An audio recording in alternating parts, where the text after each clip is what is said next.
বন্ধুরা, দেখুন কিভাবে লিখলে হাতের লেখা এরকম সোজা হবে, লাইনগুলো সোজা হবে, বেঁকবে না।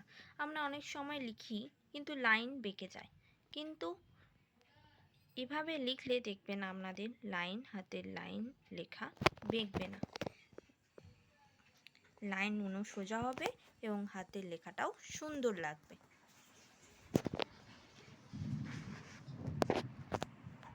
দেখুন, আমি একটা লাইন লিখেছি। আমি এই লাইনটা আবার লিখে আপনাদের দেখাচ্ছি যে কিভাবে লিখবেন। প্রথম লাইনে একটু ড্যাশ দিয়ে লিখতে হবে, যেমন একটু ড্যাশ দেব ফার্স্টে, তারপরে কোনো লেখা স্টার্ট করব। কিছুদিন আছে যেমনি কিছু দিন, ওকে। তারপর কিছু যাবত। সো লাইনটা আমরা সমান রাখার জন্য এরম যতবারই লিখব একটু করে দাগ দিয়ে লিখব, ওকে। আমার,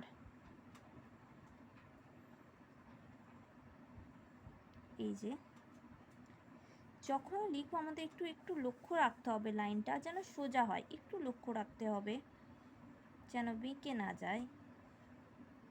এভাবে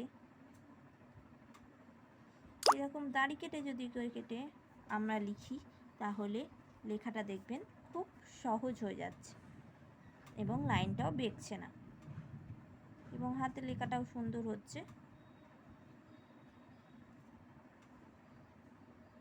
এই দুটো লাইন যেটা দেখেছেন বলুন,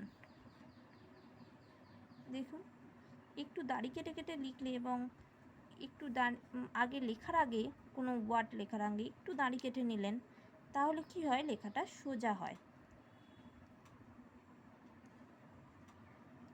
আবার একটু দাড়ি কাটবো, আবার দাড়ি কেটে এভাবে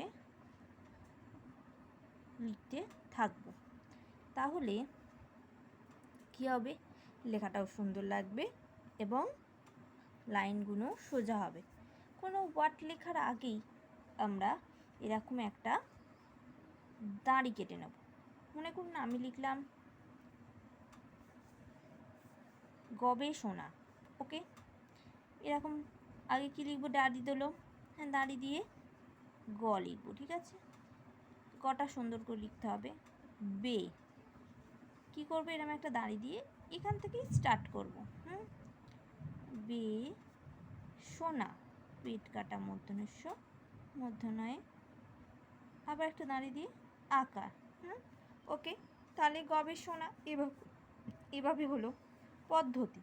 যখন প লিখলাম মনে করুন, আবার এখান থেকে একটা দাড়ি স্টার্ট করব, দয়ে ধয়, আবার এখানে স্টার্ট দাড়ি, তয়ে হস্যি, পদ্ধতি, ওকে।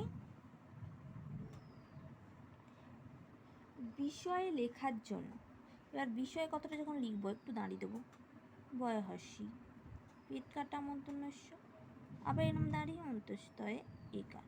তাই লেখাটা কি হচ্ছে, সোজা হচ্ছে, বেঁকছে না। একটু দাঁড়ি কেটে লিখবো এবং আমরা যখন কোনো কিছু লিখবো, যখন আমরা লিখি লেখার জন্য, তো লেখার